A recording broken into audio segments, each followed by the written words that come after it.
So that's what we doing? So we doing that? No, you. No. We gonna get it. What am I saying? Why are you doing all that? We gonna get it. Yo, we gonna get it. It's not like that. Can I talk to you? What's up? Can I talk to you? Can I talk to you? Right now, Like So after I cheated on my husband, I gave him a hall pass. But here's the reason why I did that. Is because I didn't want to take the responsibility of getting rid of all demons that I opened up my marriage to. And usually this is what people do when they cheat. They want their spouse to cheat on them back, so it would give them a reason to feel better in some way. But let me tell you, that's the wrong way to do it. It's the wrong way to go about it, because at the end of the day, you make matters worse. And even though I knew that option was put forth in front of me, I knew that wasn't the right choice. Yeah. That's not the way that we try to rebuild a marriage. If you want to stay in a marriage that's still on a downfall and just ride it out downhill, that's up to you if you want to make that choice. But I was not about to make that same choice if I know I also have another option of getting back in the face of God, praying for my marriage, praying for my wife, and trying to do the things and correct the wrongs that we had that led us into that position. Why am I hearing you pregnant? Who you heard that from? It don't matter. Are you pregnant? I might be. By who? I mean, how could it be you if you ain't even home? You never here. So wait, I don't even see you. I gotta call you, pencil that in to even have time with you. So you saying you pregnant? It's not mine, and you living here? Why I pay all the bills at? That's the least you could do. Are you like mine, Keisha? That's the least you could do. What you mean? You've been neglecting me for a long time. So you gonna baby on me? I gotta hear from your record. How you even hear it from her anyway? Why y'all talking in the first place? That That's don't what matter. I mean. That's the stuff that I be talking about. That's what I mean. It's simple stuff like that. You can't talk to me, but you can talk to her. How that make sense? You think I'm stupid? You sitting up here with a secret baby. You talking about talking. When was you It gonna say wasn't no anything? secret. You just didn't know about it. So what is that called? A secret. It's called you. Look, you was out of the loop. You just needed to be out of the loop. But you and my we got a whole kid together. Is that my kid? We could find out. We can call Maury if you want to call Is that my Maury. kid? We can call Maury if you want to call Maury. So you saying it's not my kid? I'm saying it's a possibility. That a 6-year-old is not my kid? When have you spent time with me? When have you been around? I'm always working. You be on Instagram always talking. It makes money. What you mean? I'm paying everything on Keisha. Like, come on, you for real? And you could just come talk to me or nothing? I've been trying to talk to you. I've been trying to call you. I've been trying to have conversations with you. I tried to set up date nights. You wasn't worried about it. It's all you good. wasn't worried about it. You right. wasn't Look, it's worried. late night and it's talking. Get your bag and get out. You really finna do this right now? Man, what? Ines, did you ever think about talking to Bronson about your intentions? No.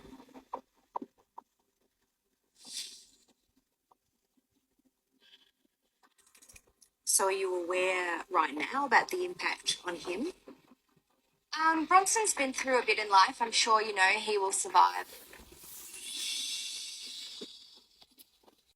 What do you think we're so angry about? To be honest, I don't really care.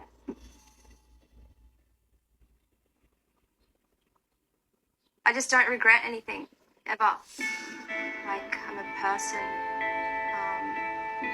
I'm gonna make mistakes all the time. Was it a mistake? No, it wasn't a mistake.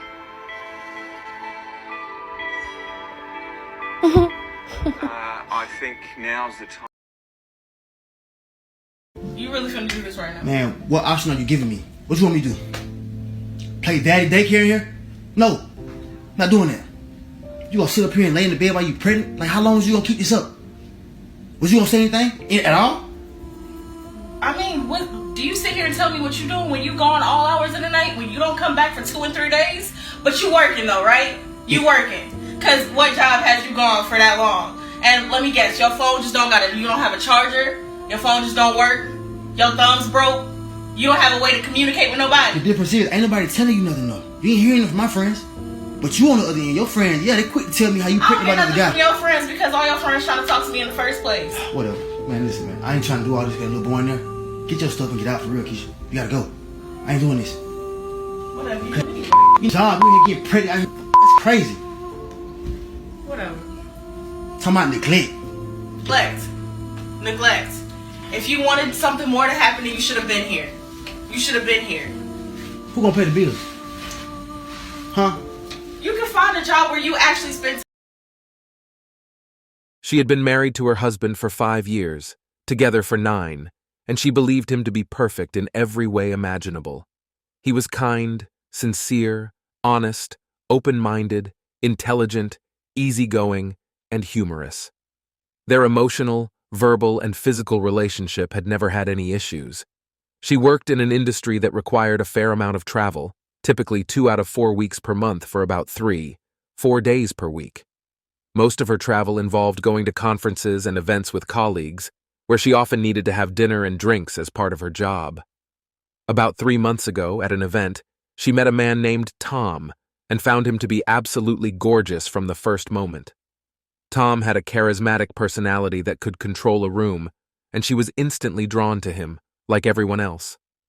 Later that evening, she was having a drink at the hotel bar before heading up to her room when Tom approached her and asked if he could sit next to her. They started talking, had more drinks, and flirted. Eventually, she agreed to let him walk her up to her hotel room, where they ended up cheating. Tom was unaware of her marriage. She never told him. She didn't even casually mention it in their conversation.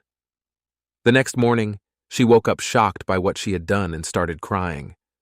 She told Tom through tears that she was married, and he looked at her completely shocked before leaving a few minutes later. When she got home, she told her husband she was feeling very ill, and he thought she was surprising him by coming home early, as she had done before. However, he sensed that something was wrong. She lost it and told him everything right then and there. The image of his eyes filled with an incredible amount of shock mixed with sadness stayed with her. He tried to compose himself, but she noticed the slight shaking in his hands.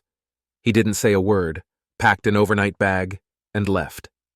He texted her an hour later, saying he was staying at his brother's for the night, and left it at that.